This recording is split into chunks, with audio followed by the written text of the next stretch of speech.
दोस्तों, मिस्टर दामस में एक बार फिर से आप सभी का हार्दिक स्वागत है। आज का हमारा ये वीडियो उन लोगों के लिए खास होने वाला है जिन्हें भूत प्रेत और आत्माओं से जुड़ी घटनाओं के बारे में जानना बहुत पसंद है, क्योंकि आज हम एक ऐसी भूतहा घटना के बारे में आपको बताने वाले हैं जिसे भारत की सबसे पहली मुंजिया प्रेत की घटना माना जाता है। मुंजिया भारत के किस्से कहानियों का एक ऐसा अर्बन लेजेंड है जो पीपल के पेड़ को अपना बसेरा बनाता है और अक्सर रात के समय ही सक्रिय होता है। अपना शिकार ढूंढने के लिए इसे कहीं जाना नहीं पड़ता, बल्कि इसे कुछ ऐसी शक्तियां प्राप्त हैं जिनसे इसका शिकार खुद ब खुद चलकर इसके पास आ जाता है। तो चलिए दोस्तों, शुरू करते हैं आज का वीडियो और जानते हैं इस अनजाने इंडियन अर्बन लेजेंड मुंजिया के बारे में। दोस्तों, हिंदू धर्म में एक पुरुष के जीवन में 4 मुख्य चरण आते हैं। ब्रह्मचार्य यानी स्टूडेंट लाइफ, जिसमें वो शिक्षा और दीक्षा लेता है। दूसरा चरण गृहस्थ यानी हाउस होल्ड लाइफ, जो हम सभी अपने घरों में देखते हैं, जिसमें एक पुरुष पैसा कमाता है, घर बसाता है और अपने परिवार की देखभाल करता है। तीसरा चरण वनप्रस्थ या सेवानिवृत्ति। इस चरण में एक पुरुष अपने परिवार को एक ऐसी स्थिति में ला चुका होता है जहां से उसका परिवार उसके बिना भी अपने आगे के जीवन को पर्याप्त संसाधनों के साथ आराम से जी सकता है। और चौथा संन्यास या त्याग। इस चरण में पुरुष को सब कुछ छोड़कर आध्यात्म के पाठ पर निकलना होता है। इन सभी चरणों में से सबसे पहले चरण की शुरुआत में हिंदू धर्म में उपनयन या जनेऊ संस्कार कराने का प्रावधान होता है। इस जनेऊ संस्कार को मराठी भाषा में मंजा कहा जाता है, और यदि किसी बच्चे के जीवन का पहला चरण शुरू होने से पहले ही उसकी मृत्यु हो जाती है तो ऐसा माना जाता है कि उसकी आत्मा को शांति नहीं मिलती, और ऐसे ही बच्चे की भटकती हुई आत्मा को मुंजिया कहा जाता है। तो अब चलते हैं मुंजिया से जुड़ी उस घटना पर जिसे मुंजिया की सबसे पहली घटना माना जाता है। ये बात है सन 1960 के समय के महाराष्ट्र की, जो कि तब बॉम्बे स्टेट से अलग ही हुआ था। और इसी स्टेट में एक गांव था नंदूरी। इस गांव की ज्यादातर जनसंख्या ब्राह्मण थी, जो कि हिंदू रीति रिवाजों को पूरे विधि विधान के साथ पूरा किया करते थे। इसी गांव के एक बच्चे का जनेऊकरण होने वाला था। इस बच्चे का नाम था राघव। राघव स्वभाव से बेहद चंचल और जिज्ञासु बच्चा था, जिसका लगभग पूरा दिन अपने दोस्तों के साथ खेल कूद और घूमने फिरने में निकल जाता था। लेकिन इस खलनदारी के बीच में गांव के बच्चे और राघव अपने घर वालों की बताई ये बात कभी नहीं भूलते थे कि उन्हें किसी भी हाल में गांव के पिछवाड़े मौजूद बगीचे में बिल्कुल नहीं जाना है, क्योंकि वहां के बड़े बड़े और घने पीपल के पेड़ों पर बेहद खतरनाक आत्माओं का वास है।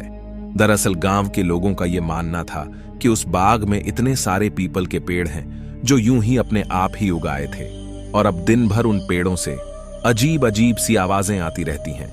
रात के सन्नाटे में ये आवाजें और भी डरावनी और शरीर में सिहरन पैदा करने वाली होती है। वहीं गांव के कुछ लोगों का यह भी मानना था कि इस पीपल के बाग को एक साधु ने बनाया था और फिर आसपास की सारी प्रेत आत्माओं और भूतों को इन पीपल के पेड़ों पर बांध दिया था। पीपल के बगीचे से जुड़ी ये कहानी गांव के बच्चे को मालूम थी, लेकिन राघव को फिर भी एक बार उस बगीचे में जाने की इच्छा थी। वो देखना चाहता था कि आखिर वहां के बारे में ऐसा कहने वालों की बातों में आखिर कितनी सच्चाई है। बस अपनी इसी इच्छा को पूरा करने के लिए उसने अपने जनेऊकरण संस्कार से एक रात पहले का समय निर्धारित किया।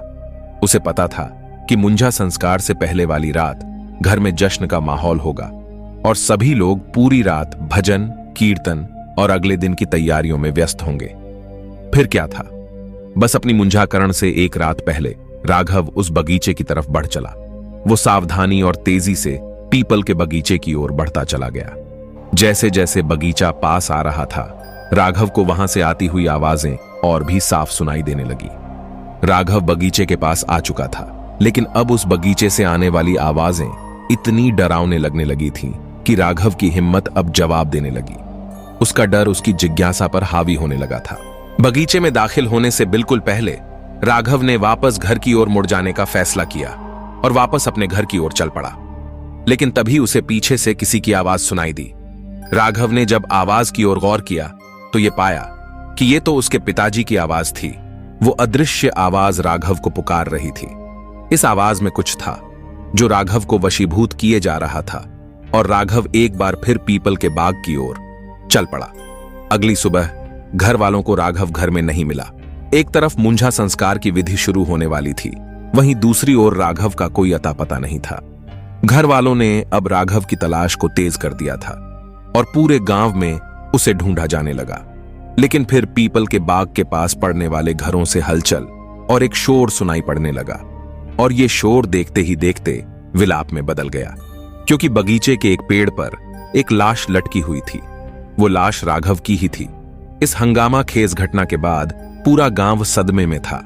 राघव के मुंजा की तैयारी अब ठंडी पड़ चुकी थी और राघव के परिवार के साथ साथ पूरा गांव शोक में डूब गया था। इस दुखद घटना के कुछ ही दिनों बाद से ही इस बगीचे से लोगों को एक और आवाज सुनाई देने लगी, जो कि राघव की ही लगती थी। गांव वालों ने इस आवाज को नाम दिया मुंजिया, जिसका अर्थ है एक बच्चा जिसका मुंजा संस्कार हो चुका हो। मुंजिया के गांव में आने के कई दिनों तक यूं तो कोई अप्रिय घटना घटित नहीं हुई थी, लेकिन यह शांति आने वाले कोहराम की एक दस्तक थी। तो दोस्तों, ये तो थी मुंजिया की कहानी। अब चलिए आपको मुंजिया की ताकत के बारे में बताते हैं और साथ ही आपको बताते हैं कि अगर कभी आपका इससे सामना हो जाए तो आप इससे कैसे बचोगे। दोस्तों, मुंजिया केवल रात के समय ही लोगों को अपना शिकार बनाता है और किसी को भी नजर नहीं आता, क्योंकि यह अदृश्य होता है। लेकिन इसकी एक बहुत बड़ी कमजोरी होती है कि इसके अपने परिवार के लोग इसको देख सकते हैं। मुंजिया अगर किसी के शरीर में प्रवेश कर जाए तो यह उसको पजेस्ड कर सकता है, पागल भी कर सकता है।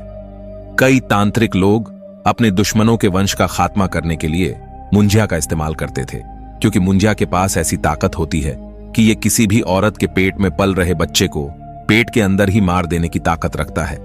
मुंजिया इतना ज्यादा पावरफुल होता है कि किसी भी तरीके का मंत्र जाप, किसी भी तरीके का जादू टोना आपको इससे नहीं बचा सकता।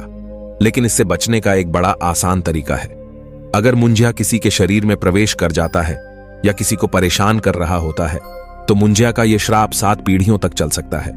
लेकिन अगर मुंजिया से दिल से माफी मांग ली जाए और उसकी नाराजगी को दूर कर दिया जाए, तब मुंजिया का दिए हुए श्राप को खत्म किया जा सकता है और इसके द्वारा पजेस की गई बॉडी को भी मुक्त किया जा सकता है। कहते हैं मुंजिया तभी किसी को परेशान करता है जब ये उससे बहुत ज्यादा नाराज होता है। मुंजिया का दिमाग एक छोटे बच्चे की तरह होता है और अगर ठीक तरह से इससे माफी मांग ली जाए तो ये अपने शिकार को माफ कर देता है। दोस्तों, शहर के लोग गांव की इन प्राचीन कहानियों को और अर्बन लेजेंड्स को अंधविश्वास बोलकर ठुकरा देते हैं, लेकिन आज भी ऐसे कई किस्से मौजूद हैं जो इस बात को साबित करते हैं कि ये अर्बन लेजेंड्स केवल कहानियां नहीं है, ये असल जिंदगी में एक्सिस्ट करते हैं। ये इंडियन घोस्ट रियल लाइफ में मौजूद होते हैं और अगर आप गलती से इन्हें नाराज कर देते हो तो उसका अंजाम बहुत बुरा होता है। इसीलिए कहते हैं कि भैया बड़े बूढ़ों की बात माना करो। अगर वो कहीं जाने से मना कर रहे हैं या किसी चीज को छूने से मना कर रहे हैं तो हो सकता है उसके पीछे कोई ना कोई रीजन हो। एनीवे, आप अपने बड़े बुजुर्ग की बात तो मानो ही, साथ में इस बुजुर्ग की बात भी मान लो कि अगर वीडियो तुम्हें अच्छा लगा है, देखने में मजा आया है, तो वीडियो को लाइक कर दो और अगर पहली बार चैनल पर आए हो तो भैया चैनल को सब्सक्राइब कर लो, क्योंकि यहां पर मैं ऐसे ही भूतिया वीडियोस लेकर आता हूं। और हां, अगर आपने अभी तक मुंजिया मूवी नहीं देखा है तो फटाफट से जाकर देखिए, मजा आ जाएगा। तो यार, मैं तो जा रहा हूं पीपल के पेड़ के नीचे बैठने। तुम अपना ध्यान रखना। कभी रात के समय किसी पेड़ के नीचे से निकलो तो वहां पर 1 नंबर या 2 नंबर करने से पहले 100 बार सोच लेना, कहीं तुम किसी मुंजिया को नाराज ना कर दो। मिलते हैं फिर से एक न्यू वीडियो के साथ, तब तक के लिए बाय बाय।